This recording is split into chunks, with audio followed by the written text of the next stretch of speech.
Mr. Vice President, India is steadfastly making efforts to ensure that fullest enjoyment of human rights by our people and to realize sustainable development. We must collectively reaffirm our commitment to the ideals of the VDPA. Mr. Vice President, we find it deeply ironic that a country with one of the world's worst human rights records seeks to lecture others. Their attempt to misuse this forum with fabricated allegations against India only expose their hypocrisy. Instead of making baseless propaganda, they should confront the rampant state-sponsored persecution and systematic discrimination against their own religious and ethnic minorities that plague their own society. I thank you. That the Council must remain universal, objective and non-selective in its approach.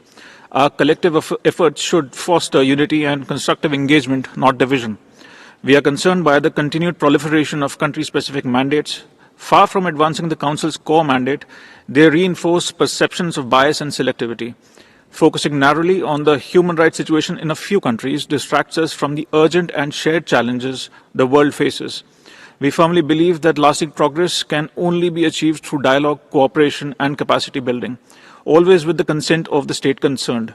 At a time when the world is struggling with multiple crises, the Council's work should be channelized into forging consensus through a non-politicized and forward-looking approach. Mr. Vice President, a delegation that epitomizes the antithesis of this approach continues to abuse this forum with baseless and provocative statements against India.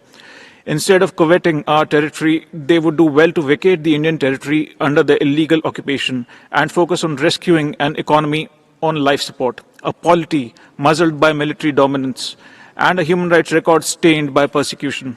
Perhaps once they find time away from exporting terrorism, harboring UN-proscribed terrorists, and bombing their own people. I thank you.